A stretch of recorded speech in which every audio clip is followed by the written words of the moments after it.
you ready? I said, are you ready for Let's Talk Whoa Hockey?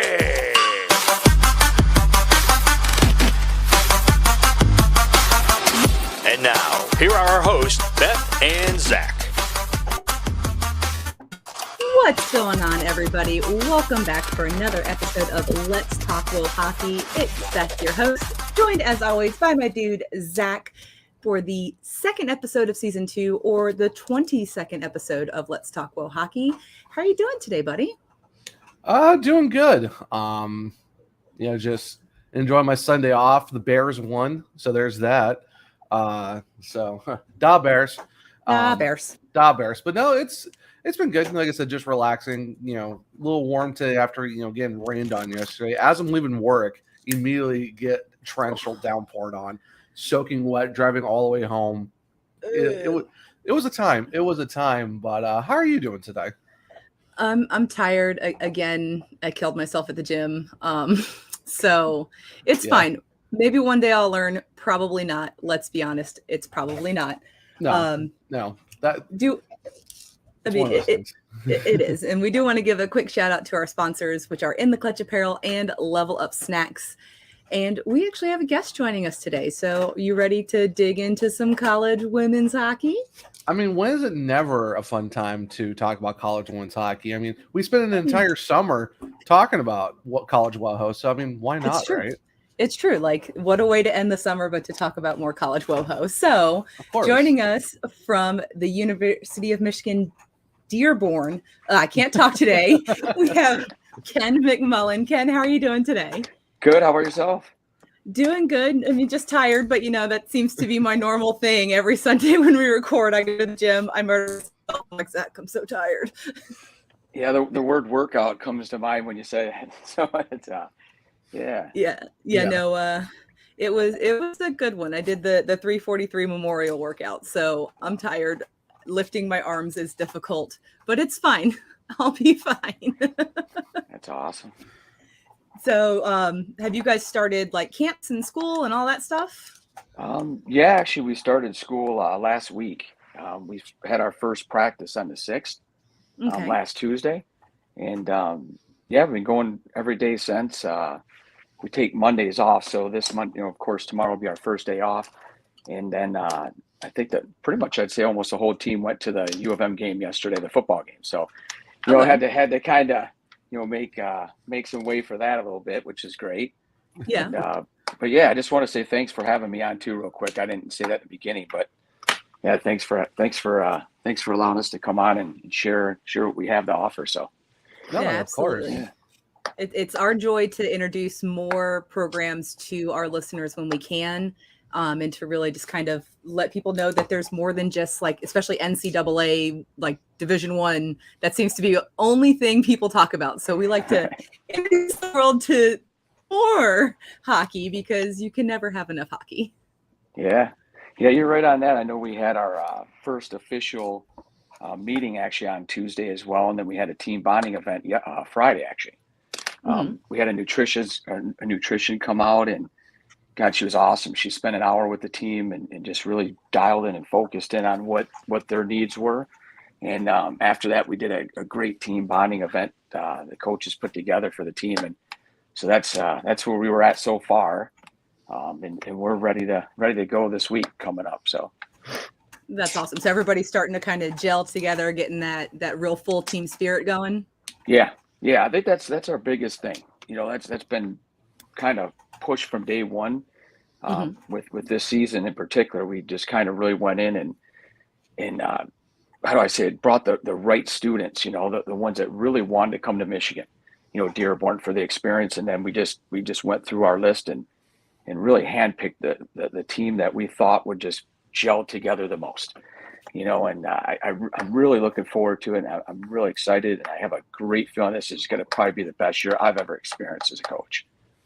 That's awesome. That is always great to hear. How long have you been with the program? So this is my fourth full season. We had our first year as assistant coach, and then we had the COVID season, and then we had that year off. We still recruited, which is kind of rough because we kind of felt really highly responsible for the students coming in that we didn't know if we'd have a season. So we didn't really want to give the false hope and all that stuff, So that was our second season. Then last year, it was our first, my first official year as a head coach. And so last year would be my first year as head coach. So this is my second year. Okay. Yeah, So, it's our third year competing in the program, or in the league, I should say. okay. So you talk about recruiting. Like, what's it like for you, for being at Dearborn, to have to also recruit against, the University of Michigan, which I know for a lot of people, it's kind of like, what's the difference between Dearborn and the actual school in Ann Arbor? So how does that process usually go for you? What's it kind of like having to deal with trying to navigate around the University of Michigan with you guys over there at Dearborn? It's it hasn't really been a problem. It's actually, we just kind of stick to what we do best. Mm-hmm. If someone mentions, hey, I'm looking to get into engineering, right away, we're a great school for that.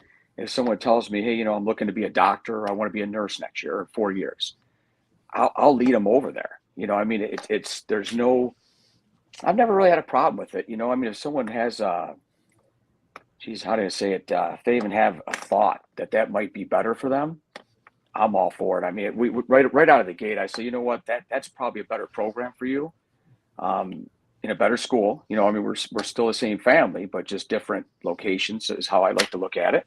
Right. I definitely, I've been told and kind of seen firsthand that the degree for Michigan is the degree for Michigan. So it's not Flint, it's not Dearborn, it's not Ann Arbor, it's coming from the university. So that's kind of what we stick to is the main roots of it. Right. And we're just really upfront with the students, because I don't want to, bring someone over for hockey because hockey is going to be done. You want them to come for the right reasons, and just Michigan carries that weight. There's not a whole lot we have to say other than, this is what we're about. I don't really focus on too much about what the other schools are doing or anything, Right. But so far, not a problem. So yeah, That's good. Yeah, it's definitely interesting. Like I said, because I'm originally from Ohio, so you have some of a lot of the schools also have other branch sites as well that kind of might have some sports or other degrees. So I always find it interesting when it's you got University of Michigan, like you said, Dearborn, when you got Flint. So it's it makes it definitely interesting of what kind of impact might happen depending on, like you said, if someone goes to Dearborn or a university out in Ann Arbor. So I always thought that'd be interesting to kind of see what's that aspect recruiting wise of trying to navigate those waters. So yeah, it's knock on wood. I haven't had any problems, I think it's just a respect thing. Just from business sense or anything at all. It's about the students. It's about what you feel they need and what they want.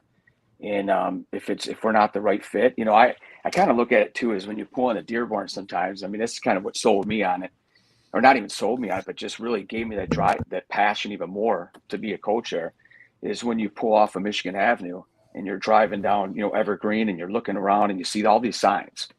It says, Michigan on there, and it has the Dearborn logo, but it's almost like it's private. It's kind of like a different setup. When you drive to Ann Arbor, it's big, it's huge, it's just busy. Yeah. Ours is just a little bit more, I like to it's more like a little country feel kind of, so I look at it. You're in this little kind of situation, and ours might not be for somebody. But yeah, I tip my hat. I think a couple of years ago we had in the first year that we were trying to compete and trying to put the program together, we didn't have any goalies. We couldn't find any. And then last year we had 4 goalies. So I think Ann Arbor ran into a situation where, they had an injured goalie, and, I actually was telling goalies that would come to us, hey, look into this program, look into that team. So for me, it's not about, of course, yeah, we're going to compete against each other, right? But no, I've, knock on wood, I've not had any problems, and our two assistant coaches do a lot of the recruiting. They do such a great job, and we're just driven to school, and that's it. It's not nothing personal about preference or anything like that for schooling. So. Right. That's awesome. Well, looking out for the best interests of the students as well. You want them to enjoy their college experience. So, You don't want them to go to a school that doesn't have a degree path that they're interested in and just kind of float around and not be inspired, because I mean, that does translate out on the ice.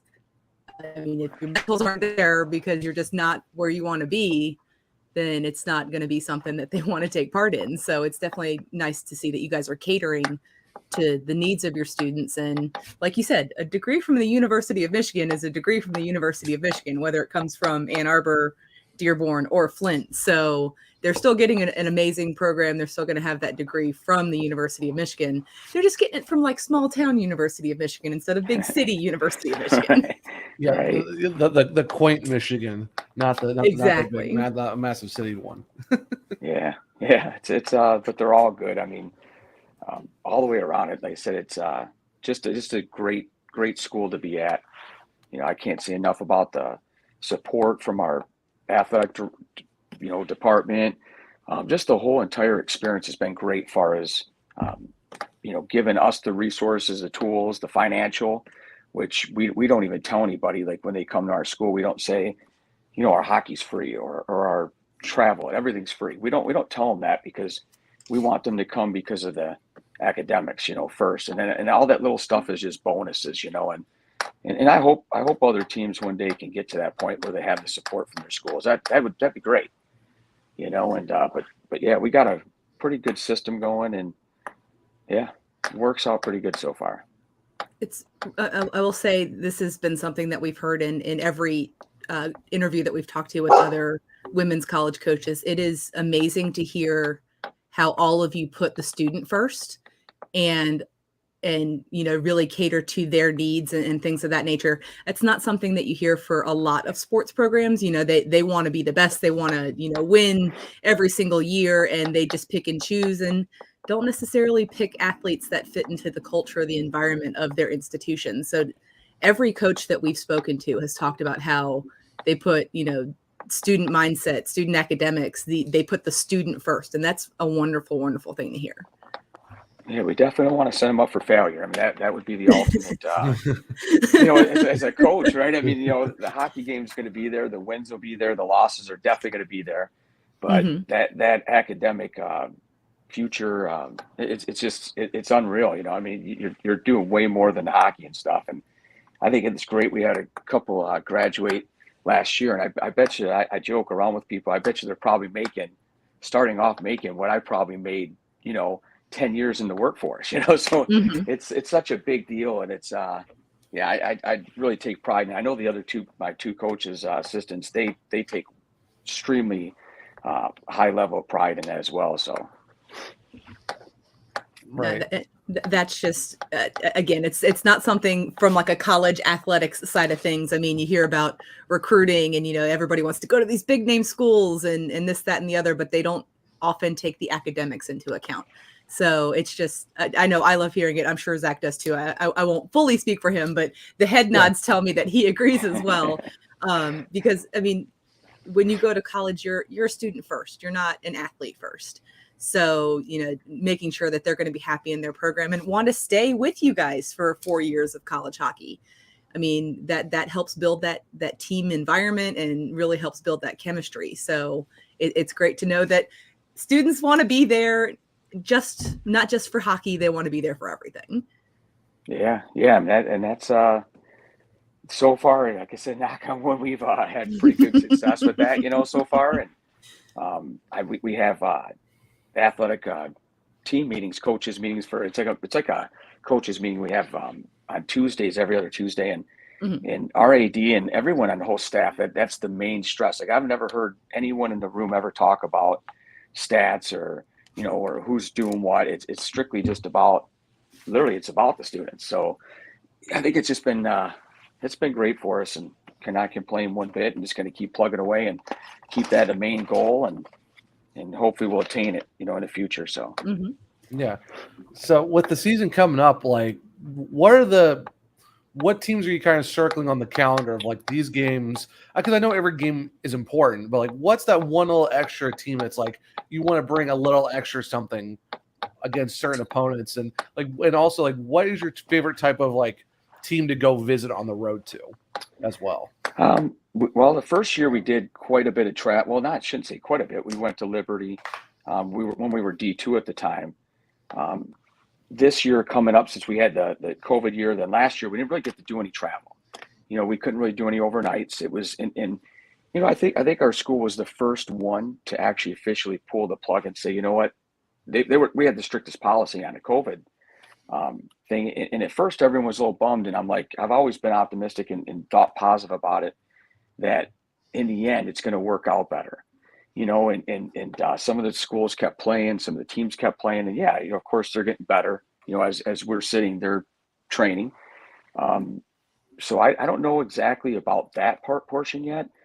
Just from my past experience, there's several teams, like our strength of schedule is not, I wish it was higher this year. Like I really do. Just because, our first year in D2, I think we went won 19, lost 2, tied 1. Didn't go to nationals. Nobody could figure out why. Didn't matter. We didn't make it. It just strength of schedule maybe, or whatever it was. And I don't know how the schedule worked out. Hold on. What? Hold on. We were kind of 19-2-1 and don't go to nationals. Who do we? Yeah, who do we ended up going out to Liberty to play. Who do we need to call? Who do we need to talk to? Because it's like 19-2-1. That's like a. Like that's a near perfect season. That makes no sense. We were just glad to have a team, to be honest. So we weren't really, I think we were. I don't like to use the word disappointment, right? Because you learn something and you just think positive right away. But we just couldn't figure out how things worked, and as a head coach now I'm starting to learn all this stuff. I'm trying to kind of focus more on it. And I know that it was a strength of schedule. I think we ended up going to play in Liberty, which I think at the time was pretty high up there in the chain, at that time. And we ended up going out there and played them 2 games, won both. Thought that would have secured our spot in that strength of schedule. Yeah. And unfortunately, it didn't do anything. And so we kind of learned. Now our thing now is just go out and compete every game as if it's the last game. So that's kind of like our mindset now. Because the thing is, like, strength of schedule should matter to an extent, but even if a 19-2-1 like one record, I mean, you look at all these other sports like college basketball, college football, and there's teams with losing records getting into like these tournaments or like getting at large bids or whatever, and like it's kind of like, why would a team that technically lost only like 2 games in regulation and then won, and it's like, how do you not at least make it as like I don't think strength of schedule should be the end all be all to make a tournament. Like if you have a record like that, automatic, I will see you at nationals. Like that should, at worst case, that should be like a bid into the play-in tournament, at least something like, it's like, oh, sorry, you can't come. It just okay. blows my mind. It worked out that way. And it's and last year we ended up moving up to D1, and we wanted to, we obviously knew that we're not going to compete the same, on the spreadsheet and far as score sheet goes, but we knew we had to be challenged, and we knew that we had to play the best to get better, not to even be the best, just to get better. And so last year coming in, I think I won. I knew I was in the interviewing process for probably about a good 4 to 6 months for the head coach role. And so kind of knowing, leading up and stuff, and there's a huge process to go through because it's U of M, they're just, I respect them even more for the policies and the way that they handle everything. So I think I want to say like a couple of days before is when I got the role, before our first game against Ann Arbor. And so it was just one of those things that I didn't get a chance to really set up the schedule last year, which I thought we had a really strong schedule last year. We played, Adrian, Indy Tech, which you guys know. They're they got experience. The coach has history, has experience.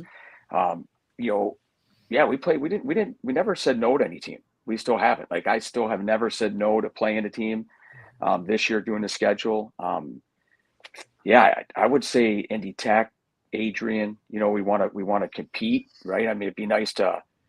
To get those teams for sure. I really think that we have to have history to do that behind us, like coming in, being a new team. And our first year we did great. Second year, I think we went 11-7-2, which is still great about jumping to D1. No bad feelings there. And this year, we played any team that reached out that wanted to play or that would have even just reply. Had a couple, unfortunately, had a couple cancellation games, towards the end of the scheduling time frame, which kind of puts you in a bad spot, But yeah, we're playing Michigan State, Indy Tech, playing a couple Canadian teams, Grand Valley, Concordia, Aquinas, Penn State, Davenport, Miami, Ohio. I really wanted to play them last year, and I don't know, we kind of couldn't do the traveling part. And then Indy Tech, we competed with them last year, and I was glad to see that team go as far as they did, because that shows that we need to push it even more this year. So it's I can't use an excuse of a first year team going to that division, because there's no excuses in D1 hockey. So it's no excuse. NCAA or ACHA, it's like no, there's really no like you can't hide from excuses. So are you playing Ann Arbor this year or no? Yes, we're playing Ann Arbor. Okay. I want to say, I'm looking actually right now. We're playing them on December 2nd. We're playing them. Okay, and that's kind of like a rival. you have to. At the end of the day, I mean, I think me and Jenna, like, hey, play it safe, play it fair, right? And we want to beat each other. We want to win, right? Our chancers want to get that W, but at the end of the game, it worked out. I think we got them once. They got us a second game. Then we got them a third game. And then the year before, they got us good. So hopefully this year, we'll get them again. There you go. We'll get them again, and they got a new squad. They got a new team, and we have. I want to say we picked up 12 new players this year, new student athletes. 10 are freshmen, 2 are transfers.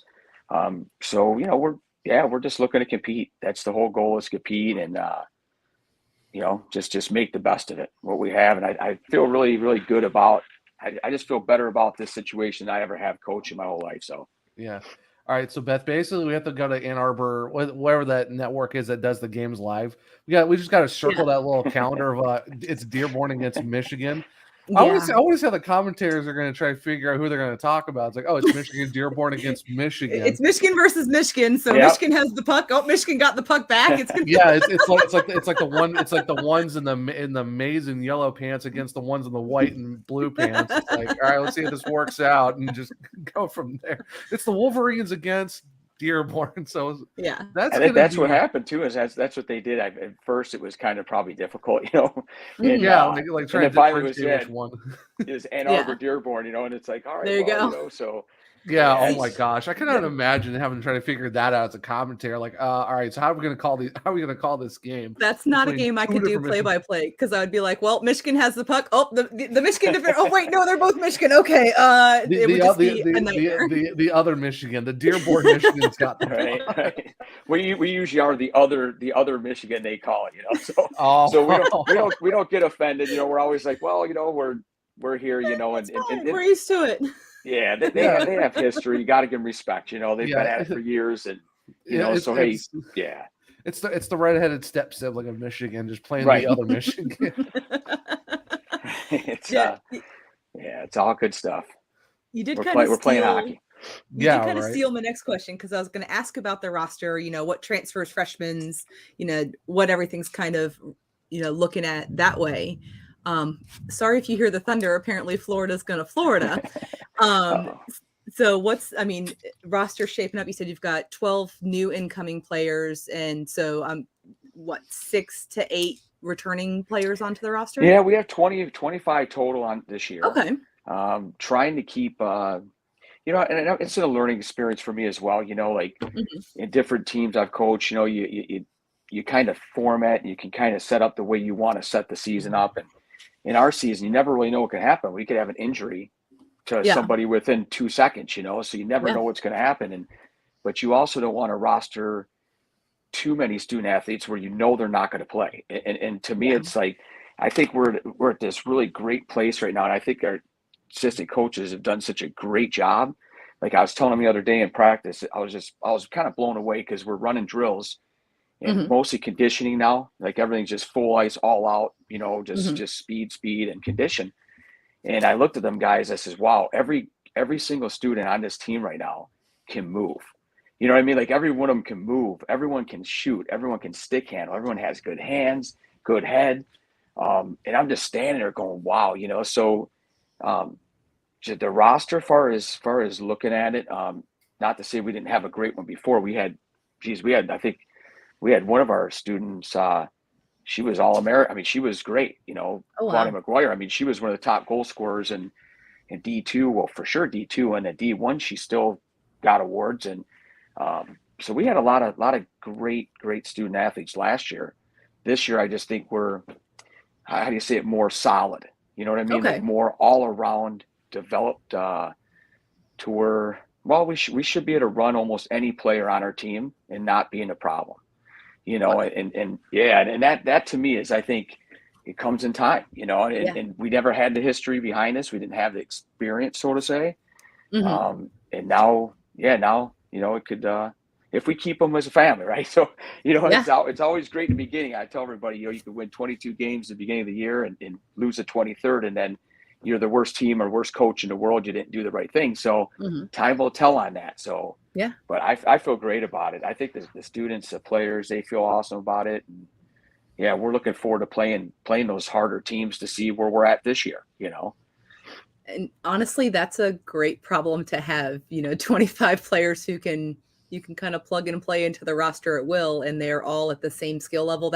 That's not an awful problem to run into when you're coaching for a full season. Cause like you said, I mean, it's hockey, so injuries are going to happen. And so being able to just pull somebody up and put them right in the same place. I mean, sounds like you're set up for the long haul this run. Yeah. The hard part is we can dress 19. So so you got to pick. That's where right. And that to me is it's always been my worst thing coaching. I mean, it's always has been because, you know, especially they're putting the work in, you know, they're putting the time in, the work. And, but, you know, we stressed, you know, out of the gate that everyone's going to have a role, you know, and who works the hardest is going to be the 19, you know, and so we've made that pretty upfront and right out of the gate, and the coaches have. And, so yeah, we're looking forward to it, you know, just having a really good united team. And, like I said, people that can work the puck and really want to be there for the right reasons. So. Yeah, absolutely. Now, I know a lot of our fans are going to be tuning into Acha Hockey for the first time. I know you guys, for the most part, are on the Ann Arbor Broadcasting on YouTube for games, correct? Well, we're on, we have our own network. Oh. Yeah, I want to say it is. Oh, geez, I'll have to send you a link. For sure. So we actually have someone that actually does our own games. Okay. Now Ann Arbor would be the Ann Arbor broadcast, I believe, for them. Okay. Right. But we have our own video casting crew, and it's mostly students, and then there's a commentator, which they do. Justin Valentine does a great job. I mean, unreal broadcasting for us, and so we do stream probably. I want to say probably almost all our home games. Okay. Get streamed, you know, and that's another thing that's coming in time. Like our AD, you know, and I stress they're so supportive. I mean, they're think of any way possible they can just to try to promote the girls' side of hockey. And so yeah, it's a great experience as far as that goes. I think as far as like the show, like when I was watching this several months back when you guys were talking about women's hockey, and it's like, you know, I love coaching, you know, and stuff, and it's great, you know. People say, yeah, you have this passion, and at first you're like, wow, that's all I have is passion. You know, you're thinking, so I don't have the smarts, I don't have the hockey sense. You know, I've been playing for 48 years, but I don't know how to do something. You know, like okay, cool. Yeah, and finally, you know, you're like, wow, okay, that's kind of a compliment, you know. But yeah, it's just one of those things that we're just getting a little bit better as the days go on. Every day is getting a little bit easier. We're learning more things. We have a new locker room coming in, which, yeah, I mean, that's something too, that's huge. And we don't, you know, and the great thing is the team that we currently have, nobody's asked about that. Now, when we first started, you know, that was one of the first questions that parents and the players would say is, so where's your guys' locker room? How nice is it? I'd look at them and say, well, unfortunately, you know, we have our own rink. You know, your kid can come out and skate about 12 hours a day if they wanted to. Yeah. Whenever they want, they can walk across the street and they walk in the rink, and they skate. But as far as having that locker room situation, it really kind of weeded out, how do I say, the student athletes that maybe are there for those reasons. Mm-hmm. And this year, going into the season, everyone knew we didn't have one. And then once they got here, then we announced that, hey, September 16th, probably maybe a little bit pushed out back because there's a little bit of construction stuff that's not coming through, and things like that that's out of our hands. But our AD and school and chancellor, I mean, they're making us a locker room, and it's going to be their home. So it's great things. Yeah. That was something. The Minnesota Whitecaps recently moved to a new location in Minnesota, and one of the things that the new rink is giving them is a $600,000 locker room all to themselves. Wow. And well, it was a college hockey locker room, I believe, but they've moved on to a different location, and they had just renovated everything, and so now it will be a fully branded Minnesota Whitecaps locker room that will only be for their use, which in women's hockey is not something that any of us are used to. We're not used to having a locker or a locker room that belongs to us. You're used to being in like the grungy locker room in the corner that like nobody goes in, so that nobody goes in there when a bunch of women are changing because they're not used to using it. So the fact that you guys are getting your own locker room, I mean, that's what's going to help grow the game, because people want to feel like they are appreciated. And, that is one of the greatest forms of appreciation, where I can leave stuff here because this is my locker. This is our locker room. I don't have to cart my hockey bag across campus all the time to go to the rink. I can actually like leave my gear here. So that's beautiful. Yeah, it's our second home. We currently had one, like a dedicated locker room to us. But this is just going to be theirs, and in our meetings and stuff, and we're letting they're adults, right? They're young adults, and we treat them like that, and we respect them highly. So we're going to let them kind of come up with their own stuff, and we were kind of working on that Friday in our meeting. One of our coaches, Bob and Carrie, or both of them actually, were putting together some stuff that we're going to format around the locker room, and really just kind of pushes our own stuff, and it's all going to be student athlete driven. And like I said, we're just kind of there for the ride, and all the stuff they put up there was kind of took you back. You're kind of standing there going like, wow, this is all stuff that it's almost like it was scripted. That's how good it was. Wow. That everyone's on the same page to that point, and you're like just sitting there, you're going, wow, this is definitely going to work out. So we're just real excited about that part, and we got jackets this year, so we got hockey jackets, it's kind of like a big thing, with the COVID mess and with the back orders and things and all teams went through that, and we were all in the same boat, I think. And so this year we're just, we got t-shirts, locker room coming, we got the jackets, we got pants, just everything's starting to kind of come together, now, so we're excited about that. Is there a place where people can go buy merchandise for you guys, or? Yeah, there's we do have a team store, and I'm glad you just brought that up, because I actually wrote my notes Friday that they want to start another store. So I'm kind of glad, because and I'm pretty how do you say it? I won't sleep until something gets done. So that was actually on Capitals. Actually, I'm in my office right now, and I'm looking at my wall, and it's in huge black right now. Reach out to our team store, and but they're kind of limited to what, and we have to wear the Nike brand, which is a policy for U of M, which is great. So we're kind of limited to what we can get at times, and our AD and all of them are so, they're just so great that they put out stuff that they know they can get, and then we just go on, they put it on the team store, and people buy it. This year we're going to have, we just picked up 100 t-shirts. We got 75 left because I gave them, one each player. We felt so bad for last year because we just couldn't do none of that. We couldn't give them nothing.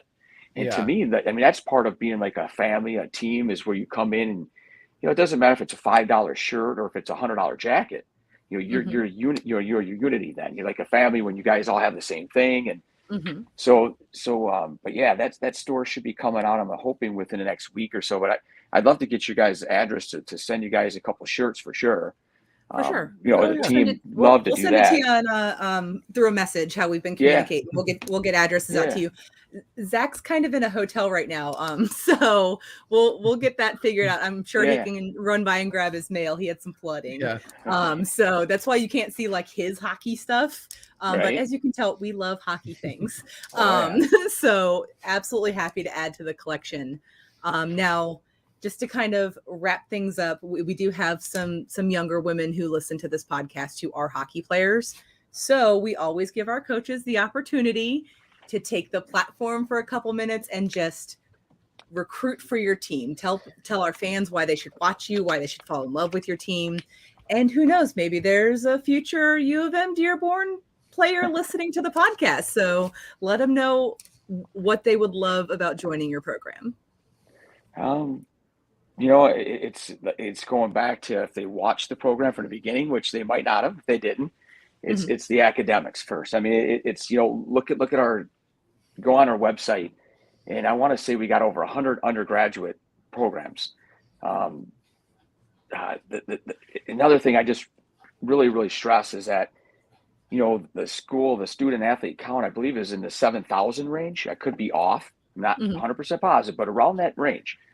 So when you walk by our classrooms, you know, they're not overpopulated. Like you're walking down the hall and you don't see, you know, 35 students in a 38 seating room. So it's more of hands-on, more experience from what I've been just really with the 4 years of being there are. So if you're really looking and you see one of our programs from engineering, and even if you're looking to be a doctor and you want to do your prereqs, you know, you want to come in like my youngest daughter, she's got, that's what she's, you know, going to be or wants to be. And that could change, you know, so, but you know, you never know, right? So whatever they want, but so you could save a lot of money by coming to our school, you know, and getting that out of the way. And then from there, you move on. And the hockey is a bonus. I mean, you know, we're fully funded by our school. I mean, we have the support of a D3 team, but we don't have to, you know, have that, how do you say, the travel in there and all that stuff too. Right. Everything's covered, you know, like your meals are covered on trips. We treat the athletes as top-notch students. I mean, because we want the smartest student. I could have the fastest, best hockey player, but if you don't know where to go, and we run a power play or a system of some sort, you don't know where to go, well then, you know, it's worthless kind of sometimes. So Yeah. if we're in your realm, reach out. You know, I mean, love to show you the campus. I mean, I'm learning every day. I just seen something new Friday. You know, seen something new Friday. We're walking to a new room, you know, and it's such a huge, I mean, it's a huge campus, but it's in this great area. You know what I mean? And it's you know, safety is a huge thing. I mean, I can't even tell you, I haven't heard of any trouble. And I don't say this to sell anything, because, you know, people, you know, like we talked about earlier about your program and stuff and your schooling, you know, I'm an employee of the school. So for me, it's I'm going to tell you the way I feel about it and the truth. And I can't tell you how great it is, like how unbelievably great it is when you pull in there. People are blown away. I mean, just when they walk into the academics area, the engineering department, I mean, like it kind of really sets you back, because you can't even look around at everything. There's so much cool stuff, Nice. You know, and then you walk into our rink, and that's kind of like, I don't know how to, I don't know. I run a business and I have to do sales at times, but with this, I don't believe in that. You know, like I separate the two. Like how do I recruit without actually recruiting? I don't have a sales pitch. I mean, it's weird, you know. I don't have one. I told all the students that come in, you know, look around. If this feels like home to you when you walk in the door, this is what you're getting. You know, there's no surprises. I'm not going to tell you, hey, you're going to come here and you're going to skate every shift of the game. You know, I'm going to tell people flat out, you know, you're going to earn your spot. You're going to earn your ice. Academics is key. The hockey's the bonus. And I can only tell you from me coaching different teams for little over 20 some years, I couldn't pick a better place, you know, as far as coming in, you know, and so yeah, we definitely want to give the tours out. We're not going to talk about other schools. We don't want to know about where you've been or who you're talking to. None of that stuff matters to me. It's strictly about how much do you want to be a U of M student. So that kind is of perfect. No, that's great.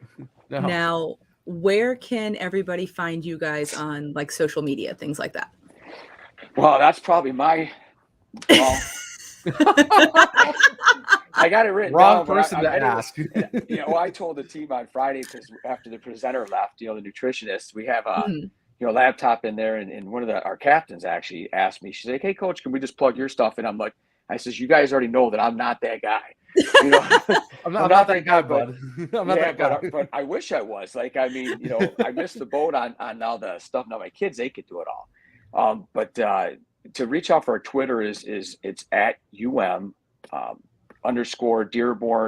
WHKY.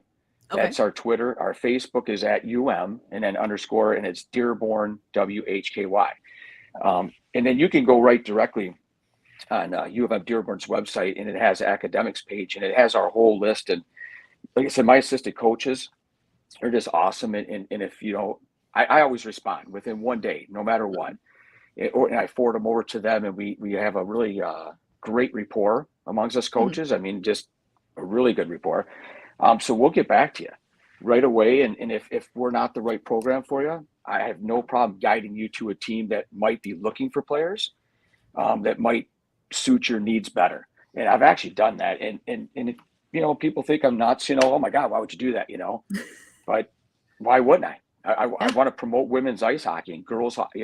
That's been my, driving force for years is youth girls hockey. And it's just to see this evolve into this great, it's just great now. I mean, I think it's the second highest level sport now for athletics, I believe, under lacrosse, I believe now. You guys probably know more than I do about that.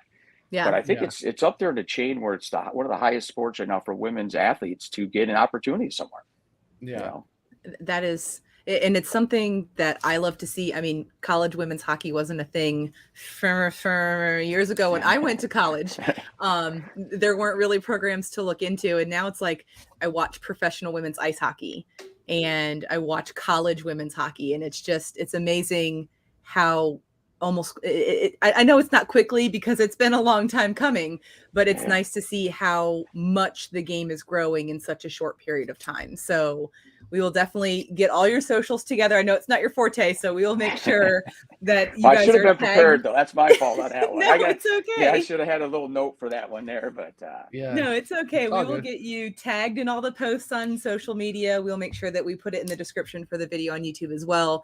That way our fans can go out and follow you guys, because we always encourage everybody to just, even if it's not a team that you're going to root for, go give that support, give that follow, give that like, Absolutely. Share posts. I mean, we want to continue to promote the women's game because, I mean, it's something that we both really, really love. And it's something we're both very passionate about. So we will make sure that you guys get the same love as everybody else, because we want to make sure that your program gets its well-deserved attention. So we'll make sure to get you taken care of. Definitely appreciate that for sure. And really appreciate what you guys are doing not for us, for everybody. I mean, it's just, it just hands down. It's great to see the exposure for the I personally would rather have had my captains do this interview, because I feel it's their team, right? So they're making this happen for us, really. But I just can't appreciate it enough. I mean, we really, really highly respect and appreciate it. Yeah, absolutely. And the door is always open. Yeah, they can come on anytime. You just shoot us a message and let us know when they're available. We always record at the same time and the same day of the week. So just let us know when they're ready, and we would be more than happy to have them on. Awesome, thank you. And Beth, we have to make sure to send some stickers out there. Yes, we have stickers. So do you? Cool. We'll make sure to get a couple sent out your way. That'd be great. I definitely appreciate that for sure. And of course, definitely appreciate it. Absolutely. Yeah. It was great talking with you, Ken. Nice to actually finally meet, because we've been talking for about a month or so online. So it's nice that we were finally able to get you on. We look forward to speaking with your captains in the future, and we wish you the best of luck this season. Great. Thank you, guys. Enjoy your rest of the summer, and go hockey. Go girls hockey. Yes. Exactly. Let's go women's hockey. Exactly. Thanks. Have a good one. Bye, Ken. All right, thank you. Well, University of Michigan Dearborn, we are happy to welcome them into the WoHo hockey family. So it was great to speak with Ken and learn about his program and really get an idea. I mean, again, it just seems like every single time we talk to a women's hockey program, academics comes first. Yep. And then it's hockey. Hockey is the bonus. So I just love that. I mean, education's important. Yeah, it's that student athlete type thing. Exactly. Which is really nice. And the fact that we got, put another team on the alumni of visiting the podcast list, which is kind of nice too. So we got Michigan. I feel like we need a map. I feel like we need a map, or like have a little whiteboard of just like, or like have like a growing list of our alumni podcast teams. Who people are and you know what though? This makes our WoHo Classic in Michigan a little bit more interesting, because I mean, look, the Let's Talk WoHo Hockey Classic is just growing by leaps and bounds at this point. Yeah, and one day I really. Yeah, because we got Michigan Dearborn now. We got Michigan. We got Central Michigan. I mean, we got Lake Superior State. So I mean, that's just Indiana Tech. Yeah, we got Tech. So I mean, hopefully we got Bowling Green coming up. So that'd be kind of cool. Basically, whoever we just bring on is just like, all right, just keep adding to the list of who we're going to be bringing into this classic. But no, that was fun. It's on the dream board. One day we will make the Let's Talk WoHo Hockey Classic a thing. Yes, so someday. Well, we've got just a moment. We do want to highlight our sponsors. As always, we're going to start with In the Clutch Apparel. They have fully licensed apparel for pretty much any sport you can imagine, including a whole lot of really sick vintage hockey stuff. So if you head over to intheclutch.com, you can browse whatever you want. And the great thing about our promo code will do 10% everything. I'm just limiting you to hockey stuff. If you love baseball, football, soccer, whatever you love, there's merchandise there for everybody. And you can enter in our promo code WoHockey at checkout and get 10% off your order, because we love you guys and we will give you some money. And of course, we've got our other one, Love Snacks, which is still shopping at shockfactory.com every week before we start recording to see if things have transitioned over to the new website. I think they're getting there, because things are starting to appear more instead of saying coming soon. So if you're getting close, but over to shocktiger.com, it's amazing, no crash little energy drink packets. You just pour it into some water, shaky, drink it. You've got good energy without that, like, I'm going to claw my face off. I don't know what I drink this. I have regrets the situation. And same promo code will have to check out for 10% off order. Zach, do you have your? The candidates. I know where they're at. I just don't have them on right now, actually, unfortunately. Sure. Of course, we have our network sponsor, which is Candidates. Candidates is awesome. It's little pouches of CBD love. It's great for pretty much everything: pain, mental health issues, life. Stress. Stress. If it happens in human life, like, Candidates will help for it, because that is one of the amazing benefits of CBD. Yeah. They've got these little pouches. Each pouch contains 10 milligrams of CBD. You pop it in. You don't need a spitter. You don't need a cup. You can swallow your own saliva, which is different from most dip pouches. Just don't swallow the pouch. That's definitely not recommended. No. They've got amazing flavors. I know Zach has tried a lot of the new ones and just absolute rave reviews. Yeah. So ice cream sundae is really good. The palmy is pretty good as well. I still like the watermelon and the pina colada. I think those ones are my favorite, but I know they have another tropical flavor. I know the mangoes are pretty good too, but I forget which one. Papaya. Yeah, that's the one. That's the one I plan on getting next, is the papaya, because I really like the more like those fruitier type ones too. I'm kind of mad I missed out on the peach, because I like peach. So good. I'm like, because I know that it's gone. Yeah. Because I know that the peach is gone. It's so highly rationed in this house. Like, it's a special occasion Candidates pouch. It's not like it can't be my go-to, because I know when it's gone, it's gone. So it has become like a dire situation. Candidates use is when I pull out the peach and just give myself like the serotonin of something that I really love. Right. But I can't use very often. So I couldn't recommend these guys anymore. Like, I've told my folks, I've told friends, it's something. It's definitely helped me out a lot, and I think that for anyone who's looking for something to help them out without having to worry about THC or anything else like that. It's Or just nicotine. nicotine there's no as well. nicotine in the pouches. So yeah, so it's a nice way to get relaxed without having the extra stress of other stuff that's probably with other things that you can't have. So this is just all natural hemp and water, and you're good to go. So it's definitely a brand to look into if you're looking for something that will help you just with daily life in general. Because we all need a little something to help us out with. And I think candidates is the best one to do it with. It helps you human, because that's really that's the best way to put it. It helps you human. it helps make adulting a little bit less stressful. Not a lot. Not a lot, but a little bit. It gives you a little bit. It takes the edge off of adulting. Yes, it takes whatever edge you might have just a little bit lesser.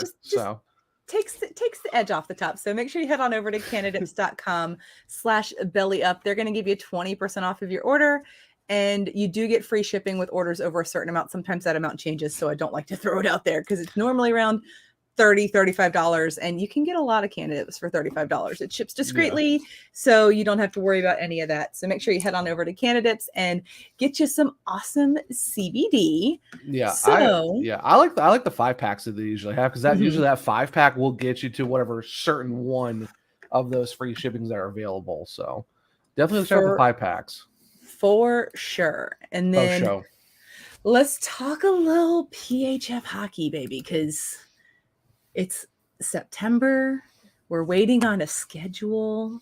Yeah, we know what our teams are. Rosters aren't still done yet, but rosters are getting close to done. But we're still waiting on some scheduling to happen. Still waiting on the schedules. So I've got the August free agent summary pulled up here. So 33 players did sign for season 8 in August, which means 120 total have been signed since free agency started in May. Of the players that signed, 10 re-signed with their season 7 clubs, but there were 23 free agent acquisitions. So there's been a little shakeup, but 20 out of those 23, 16 are new PHF players, including 8 college graduates and 8 transfers from other professional leagues, which is really exciting to see. Yeah, because we love our PHF. So the Boston Pride did announce a couple more signings, but they are kind of at the bottom of the list here. They've got 12 players signed. I'm so shocked. Boston's last week signing players. Who could have seen this coming? They've got half of their roster covered with 12. I mean, it took them 2 months just to even get half of the roster taken care of. So I mean, at least you're finally showing up in terms of here's our roster. Right. So they've got Sammy Davis and Taylor Winskowski coming back. They've got Corinne Schroeder and Anita, I'm so sorry, Tezralova. I'm so sorry. European names, baby. European names. Woo! We'll try. We will do our best until we hear our wonderful PHF commentators say your name, or we get a pronunciation guide, and then we'll be perfectly ready to go. Yes, PHF on your team's websites. Can you please put pronunciation guides so we know how to say these names correctly? Because we really want to become a really popular WoHo podcast. We really don't want to be messing up names. So not only that, it would be super cool if the PHF could do like they have on the Blackhawks website, where it's the actual players saying their names instead of just the pronunciation, because that can still go many, many ways depending on how you read it. So if it's just a little clip of Taylor Winskowski saying Taylor Winskowski. I mean, like Colin Delia saying Colin Delia. Or Kevin Lonkinen saying Kevin Lonkinen, and all us going, it's Lonkinen?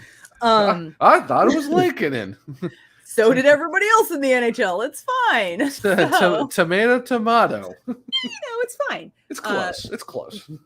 Buffalo is leading 21 into the roster. They added Samantha Feisler and Madison Truax and Whitney Dove. They looks like Whitney spent the time last season overseas. Samantha's coming back, obviously, again from season 7, and Madison is new to the PHF. Our wonderful Connecticut Whale did announce 6 players this month, so we are off of the drought of signings for the month of August. We actually got some player signings this month. So we've got Yanka Halenka coming back. We've got Melissa Sims-Gavage coming back and Janine Weber. They did bring in free agents Emma Keenan, Katerina Mrazova, and Miri Raisinen. I'm so sorry, guys. Honestly, the acquisitions for the Whale are just absolutely fantastic. Yeah. It's just makes you even more excited for hockey season to be here. I can't wait. I mean, I can't wait for a schedule. Just give me a schedule. I need to know. Yeah, even Buffalo bringing Dove back as well. Like that's yeah. Because I know a lot of people were really excited about her coming back to the Buttes as well. Yes. So that's a good sign by them. I mean, even with the Whale and all the signings they have and bringing almost everyone back, it's just I'm so ready for a schedule, please. I want to start circling some dates of when games are back.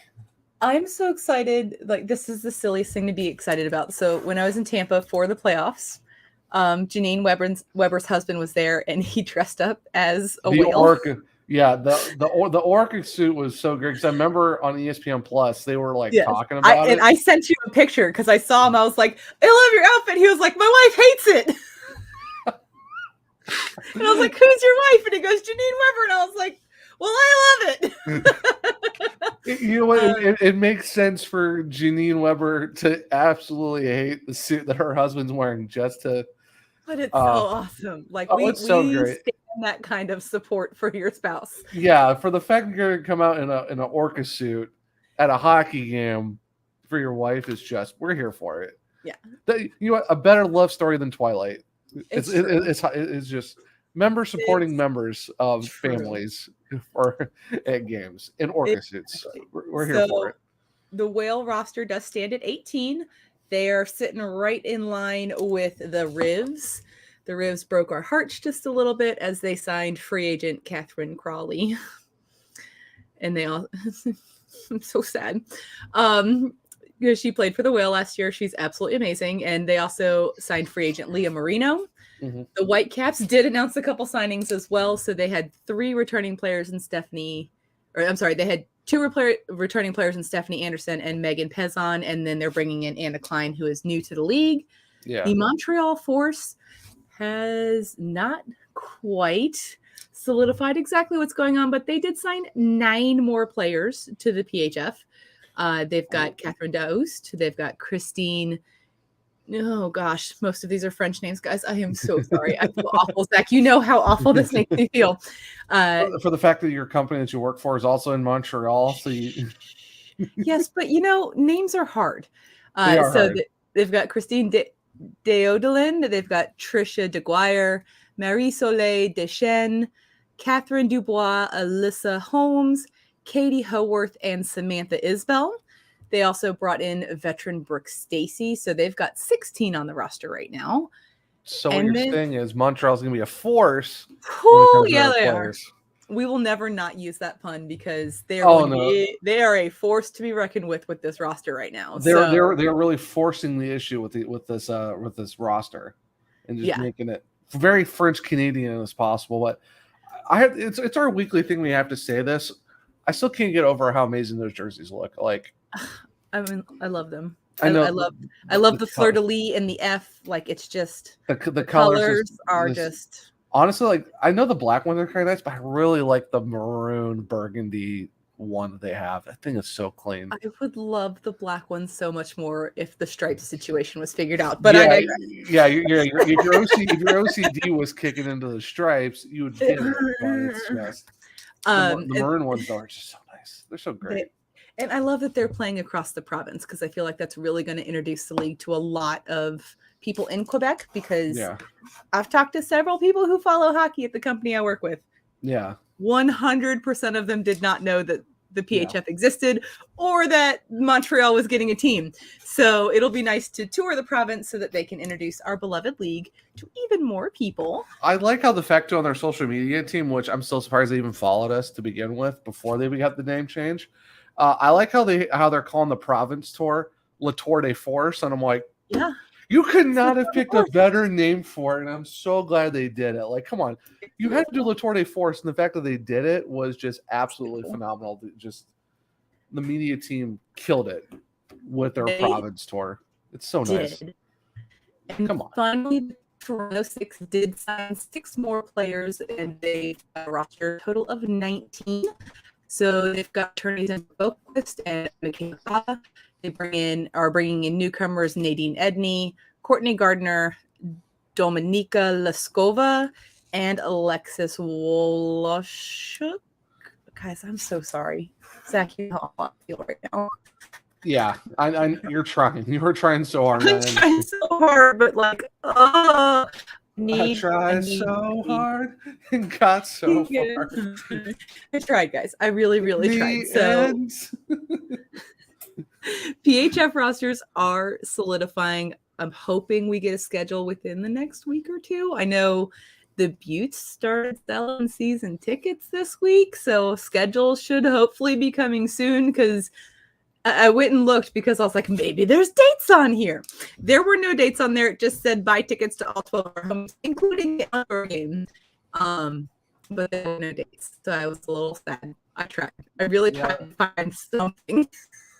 Just something. Just give me something. Show me the schedule.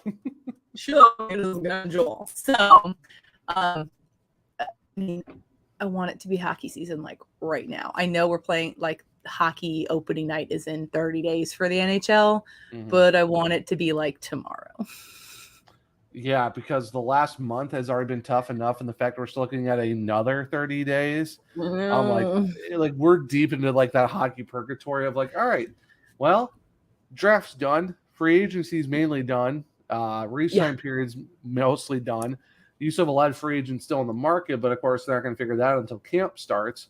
You're getting some PTOs, and then with PHF, rosters are somewhat getting done, but you don't know when they're going to play yet. Camps are coming up though.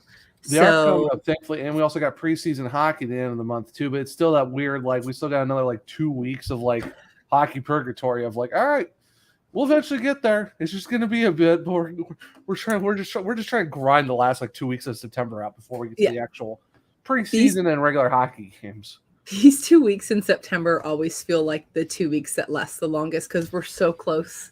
Like hockey is like right there. It's the weeks that never end. Yeah. And when this drops, there will be 29 days until hockey. Not that we're counting or anything, but we'll be marked 100 days away from hockey. Yeah. So we're getting there. Yeah. We're so close. Yeah. We're so close. So I know we're going to start doing the Blackhawks soon, but we kind of have to. We forgot to name our episode number last week because we usually like say jersey numbers. Yeah, we kind of forgot last week because it's our first episode back, so had some cold openings. The rust was real. Like we struggled a little bit. So last week's episode was the Stan Mikita Hillary Knight edition of the podcast because Hillary Knight broke some records. So you got to give up to her, and of course it's Stan Mikita. Like we would be remiss if we didn't talk about the amazing Stan Mikita and his wonderful Stan Mikita's donuts because. You have to. It's just. And while we're on the subject, so we don't forget, because again, it's only the second episode of the season, guys. It is the 22nd episode. I personally would like to select Troy Brower as the number 22 that we represent, only because he also played in Norfolk. And fun times, the Norfolk Admirals Booster Club used to buy like blankets and pillows for the players to take on the bus with them. And they had like their first initial and their last name on them so that like other players couldn't steal them and be like, but this one's mine. My name's right there. So no, it's not. Yeah. The embroiderer messed up on Troy Brower's. So his said, it didn't say T Brower, it said B Trower. So personally, I choose Troy Brower. You can pick whatever 22 you want, but for me, this is the Troy Brower episode of Let's Talk About Hockey. I mean, Jordan Tutu. Of course. I mean, how can you not love the Tutu train? I mean, you can't not.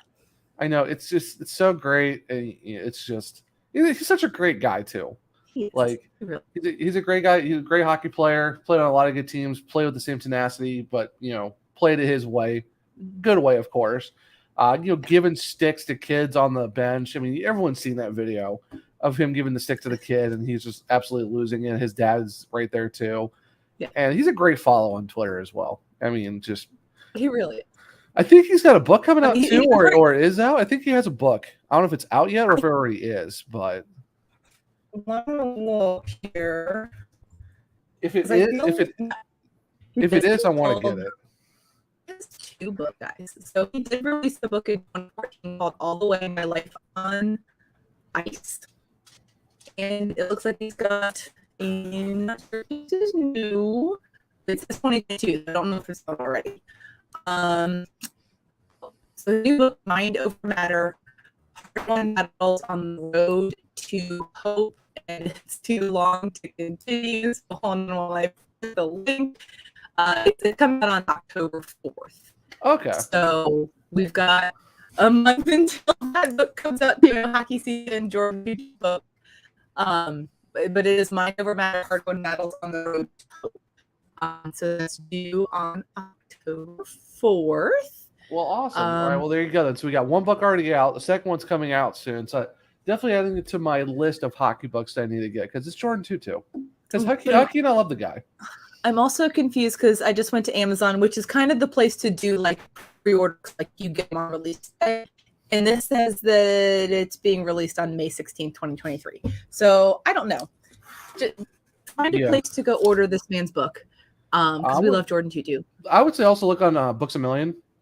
Yeah. Because or even try to find the publisher because that's actually how I got Ian Kennedy's book. Is I just found the publisher. Yeah. And then they sent it to me quick, fast, and in a hurry, even though it came from Canada. So, right.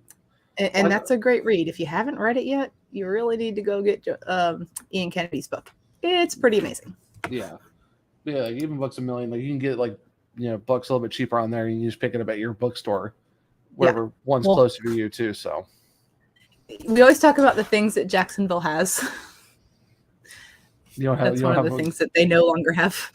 Barnes and Noble, that works too if you want to, pay Barnes and Noble prices. But exactly, honestly, the best route to go is probably through the publisher. Yeah. Because then the author's getting what he should be getting, and honestly, they ship pretty quickly, regardless of where. I mean, I got a book from a Canadian publisher in less than a week. So. I mean, it got here faster than your package that you sent me like almost over a month ago, and it finally just showed up. Because yay, postal service, baby, takes over a month from Jacksonville to South Carolina, but it can get to Colorado quicker. Yeah, because all of our Colorado listeners got their packages before you did, bud. Yeah, and I'm like 6 I 100% thought it was lost. Yeah, I was like 6 hours away from you, but somehow it takes me like a month to get it. But everyone else got theirs like in a couple. Yeah, we stopped with my sister-in-law. She's like, "Oh, you had some packages," and she handed me like the package I was actually waiting for that I got because D&D stuff. And then on top was your package. I'm like, "Hey, there it is! It's finally here." And I look at the date. Yeah, it was like August 5th. I'm like, "Wow, it literally took a month to get here, and you're like 6 hours away." So it's like makes sense. I was not looking forward to like reaching out to Chris Grady and being like, "Hey, bud, so fun story. Half the stickers that you had made for us and the bottle opener that you made for Zach got lost by the United States Postal Service. Help!" So that didn't happen. Yeah. The bottle opener with the hockey stick was actually pretty cool, and I actually do have This is my happy place with the rink, our sticker, and Chris Grady's Joker's hockey sticker on the back of my laptop. So now we got some little hockey additions to the back. Yeah, this is my happy place. It's such a great sticker. It's so nice. It is. I love it so much. I have one in my car. I actually bought one of those from Chris long before he sent us them. So I have one in my car. I have one in my water bottle. Like they're in random places. I don't have laptops, so I don't. I don't want to put it on the back of my iMac because that would just be pointless. Yeah. Well, I almost have a laptop. That's why I have most of my stickers. But I think I got a couple extras. I might throw one on the car as well then because I got some extra. I got some extra space. But this is my happy place is probably the truest thing for anything really. So it's just He posted that one on his Instagram story, I want to say like 6 or 8 months ago. And I immediately messaged him. I was like, "I need this. Where can I get this? I want this right now.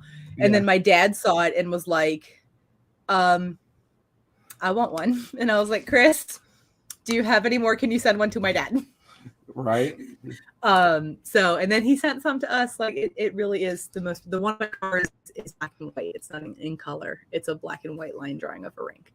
So yeah, that's pretty nice. Yeah. No. Yeah. We Chris, we appreciate you for the amazing stickers. They are phenomenal. You are a real one, my dude. I need to reach out to Chris and be like, hey, so I know you did one for Let's Talk Well Hockey.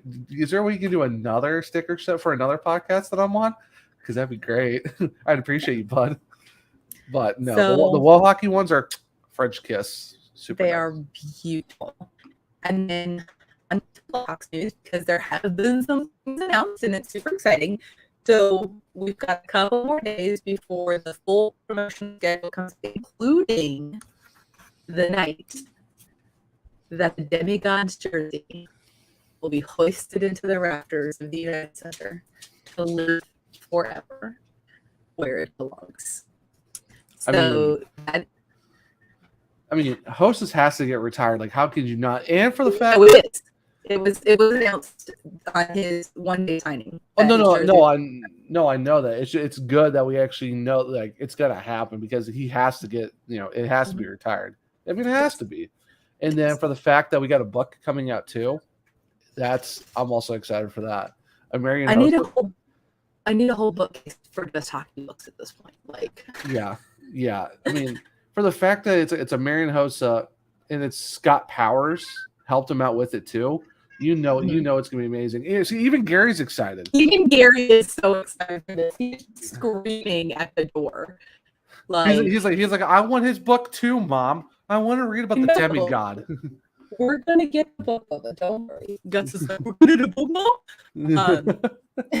But the single game tickets go on sale and the full promotional schedule will be announced on the 14th of September. So keep your eyes peeled. We do have. See, I'm confused because on the graphic I saw, it said that there were going to be 14 Blackhawks national broadcast games, but this one says 13 on the Blackhawks website. So I'm confused. But we did get the national broadcast schedule out. We are gonna see the Blackhawks 13 to 14 times on national TV. Obviously, that's not going to be fun. That's not going to be fun to watch. We are embracing the process, friends. Like we are ready to fall in love with new players. Don't get us wrong. We're not ready for the pain.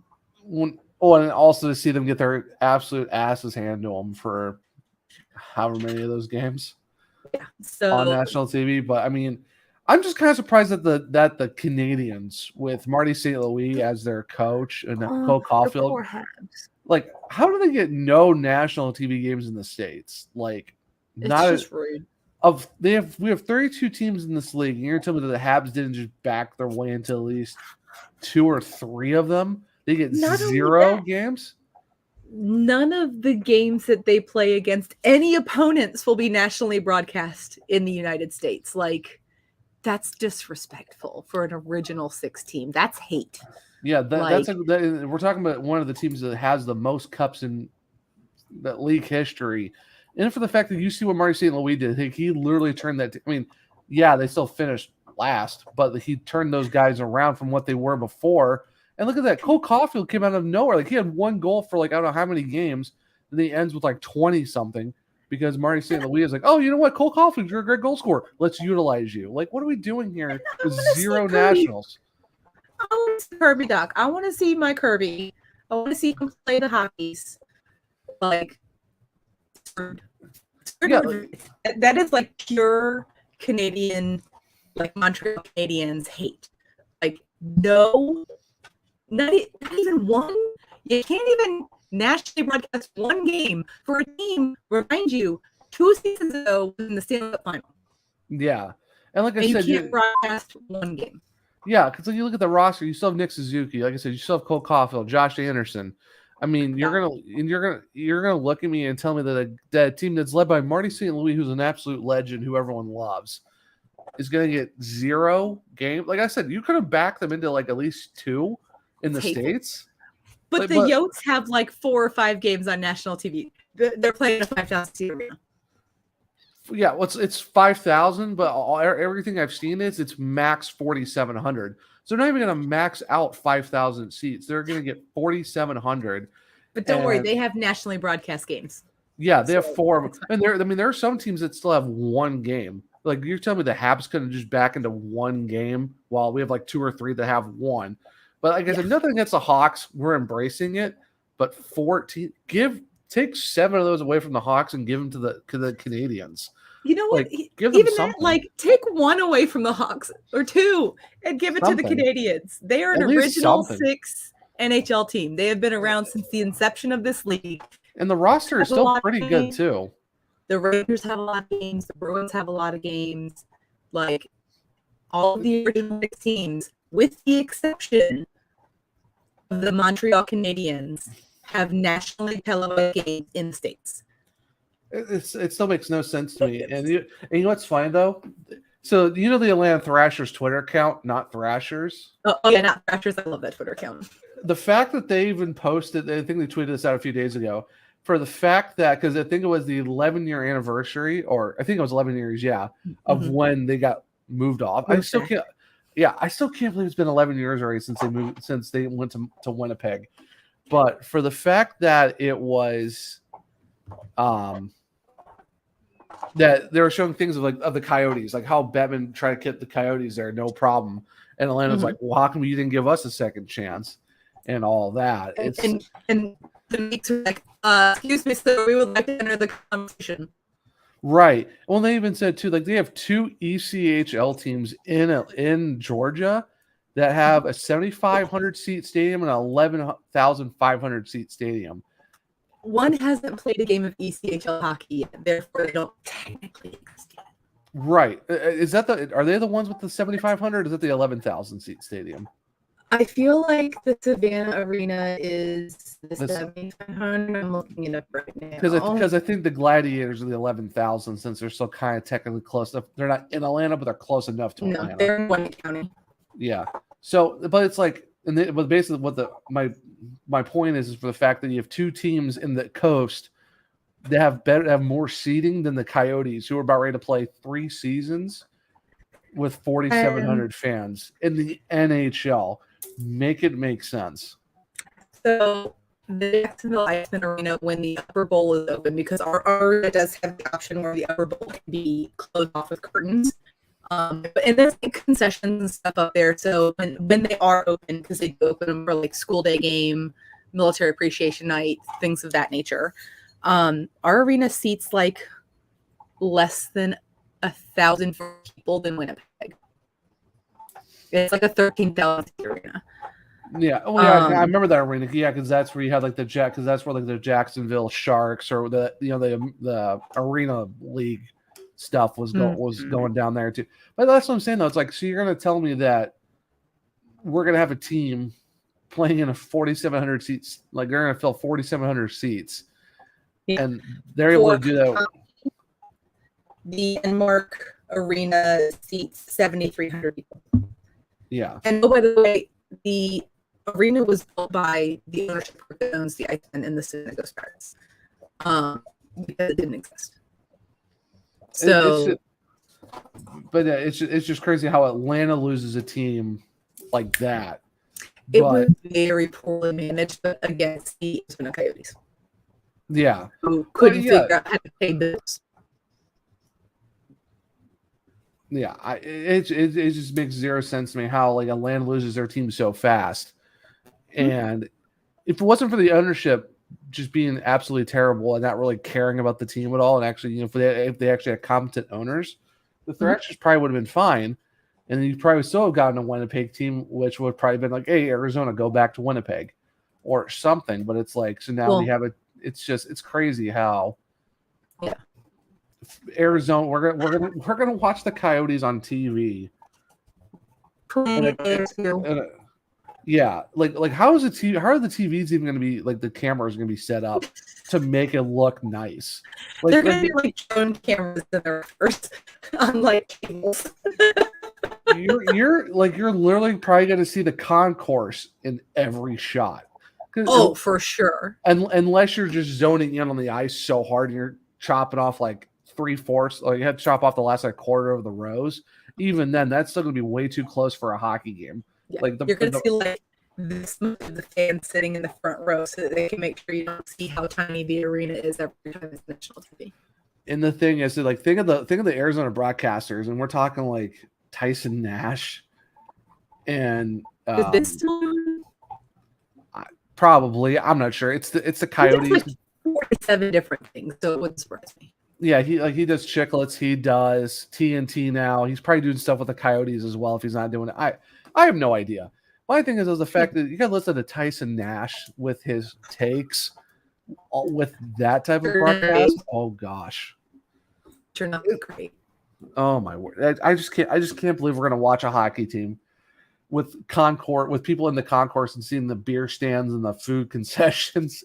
It's gonna be awesome, guys. It's gonna be wonderful. So it's coming up on that time, thing. Yeah.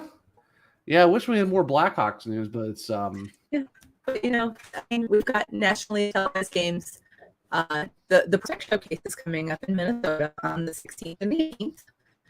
And did we talk about the broadcast team? Because they announced broadcasting before our last show, but I don't remember talking about it. We did not talk about it. Oh, and also too, remember we also got that home away from home series in Milwaukee too. Yes. Which should be interesting. But no, we didn't talk about the broadcast team.